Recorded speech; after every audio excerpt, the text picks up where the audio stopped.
Vierочка comes in for a landing on a farmland just behind the barn.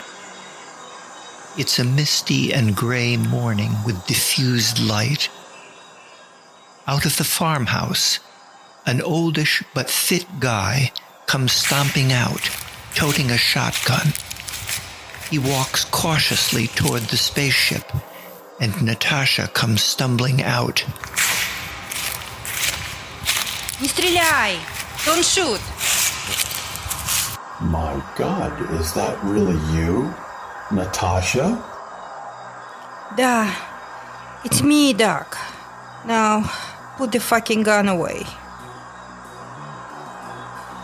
Is that ship American or Russian? I've never seen one of those before. It's neither.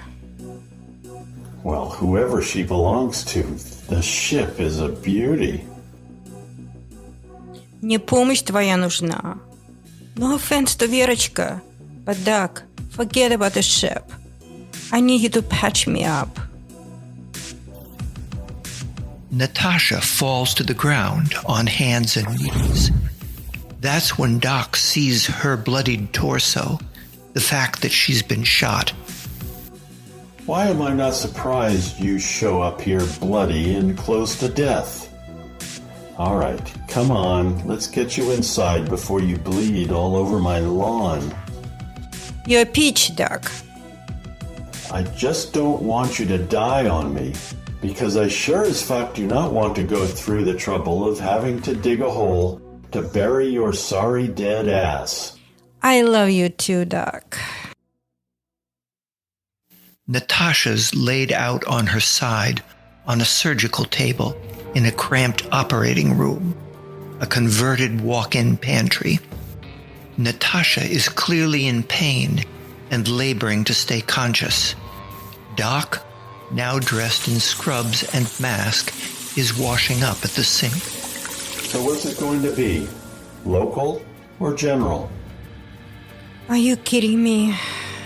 I'm not going to let you put me under general anesthesia. I want to be wide awake to make sure you don't botch the operation. You were always stubborn little shit. Suit yourself. He grabs a pair of shears and cuts off Natasha's shirt. He preps the wound, injects the area with numbing medication, then gets to work. Why haven't you asked me about what happened? I don't want to know. Or maybe I already know. What I know for sure, though, is that you are in deep shit. I thought you were retired. Why are you still in a loop? Some things have too much drama to ignore. I don't have to go look for the gossip. The gossip found me. So? What is it you heard? Something about Papa Bear having sacrificed you for the good of the country, and you weren't too happy about it. Дерьмо поганое. More like double-crossed me and left me for dead. What else? Your sister. She's carrying a child who is very valuable to Papa Bear. Some are saying the baby is an alien-human hybrid. But of course that's crazy talk. Wait a minute. That ship out there, it's the aliens, isn't it? So maybe it's not crazy talk. You didn't answer my question. Look, Natasha, I owe an allegiance to Papa Bear. He's the one who helped me defect from the U.S. to the Soviet Union. He gave me a job, and then he made sure I wasn't lost in the shuffle when the Soviet flag was replaced by the Russian one. No, I don't know where he is. I could probably find out, but I'm not going to. I have a nice retirement going, and I don't want to fuck that up by ratting out the person who's providing me with that nice retirement. Дерьмо ты, Doc. You're a pussy, and you're full of shit. By the way, are you done yet? What's taking you so long, old man? Extracting that bullet was taking me so long. You're lucky the bullet got lodged into your hip bone instead of hitting vital organs. Now stop moving. I need to stitch you up. I know you're lying to me about how much you actually know. You were Papa Bear's go-to guy when it comes to medical experimentation. So I'm pretty sure he asked you to consult on an alien human baby. Doc dresses the wound, snaps off his gloves, and rips off the mask and scrubs. I'm not sure what you're insinuating when you say medical experimentation. I was just the guy who patched up you spies who weren't smart enough to not get shot, or whatever else. Natasha struggles to sit up, but she eventually does, legs dangling off the surgical table. Doc stares at her exposed breasts, then jerks his head when he realizes he's been staring at her. I'll go get you a shirt. He starts toward the door, but... Wait, it's my sister who's carrying the child. Papa Bear has my baby sister, and she's in danger.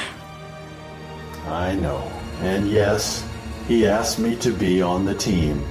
I refused. I'm too old for that type of drama. There's nothing I can do to help you. And besides, I wouldn't do you any good.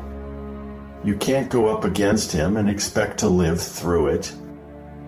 I'm going to get you that shirt now.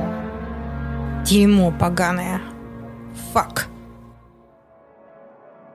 Doc has set Natasha up in one of the bedrooms to rest while he goes about his day. She tries to fight off the urge to sleep, but she's just too exhausted, and so she dozes off. When Natasha wakes, she sits up in bed, startled, not knowing where she is or how long she's been asleep. And then she remembers she's at Doc's place. But then she checks the wall clock and is shocked to learn that she's been asleep for 12 hours, and now it's night again. Natasha gets out of bed gingerly, still sore from the surgery. Oh, мать твою.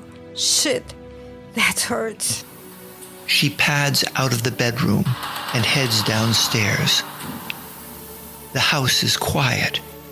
Doc's nowhere to be found. Natasha finds her way to the kitchen. She's starving. When she opens the fridge, she gasps. There are large jars filled to the brim. One is stuffed with snails, another with grasshoppers, and still another with crickets. There are jars and jars of them. What the fuck? She checks the pantry, which has the usual staples, but also several bags of desiccated larvae flour. The bags are emblazoned with the tagline of "Great Alternative for Baking." Господи, да что же это такое? Seriously, what the fuck? From the kitchen window, she can see the barn and notices that there is a light coming from one of the small windows. Natasha fast walks to the barn and puts her ear to the barn door. She's certain she can hear a low mumbling of people talking.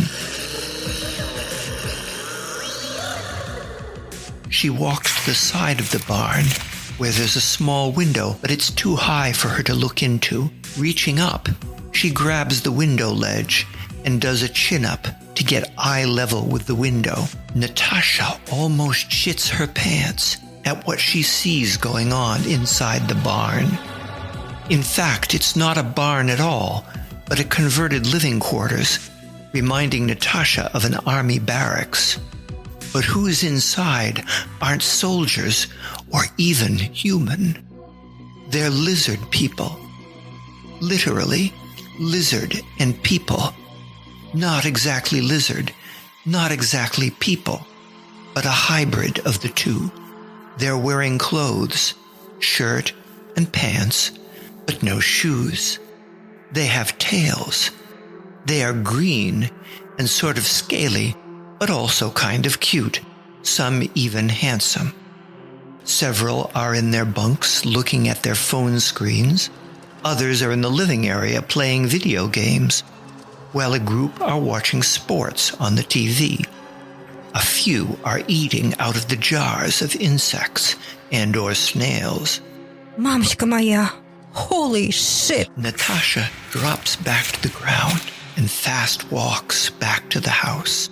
Doc, where the fuck are you? You got some explanation to do. Back inside the house, Natasha heads upstairs and starts opening and closing doors until she finds Doc's bedroom, when she sees that Doc is having sex with a lizard person. Doc is buck-ass naked and giving it to someone real good, doggy style, when she sees that Doc is having sex with a lizard person. Мать твою, oh my god.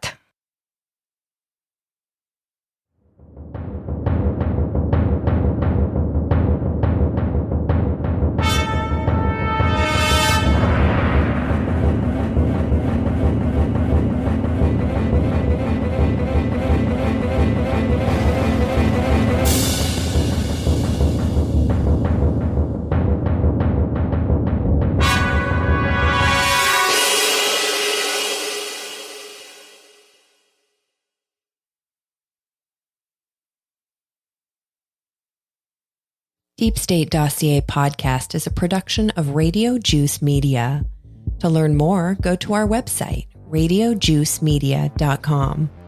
The story was written by Casey Pope and produced by Mariana Baker. The podcast was narrated by Harold Baker. The voice actors are Tori and Hugo Chacon, Mariana Baker, Vaughn Aronson, Violet Lands, and Casey Pope. If you liked this podcast, you might also enjoy Casey's novels, available on Amazon, or visit his website at fugitivejuicemedia.com. For more information, including supporting material for each episode, visit radiojuicemedia.com, Facebook, Instagram, or Twitter.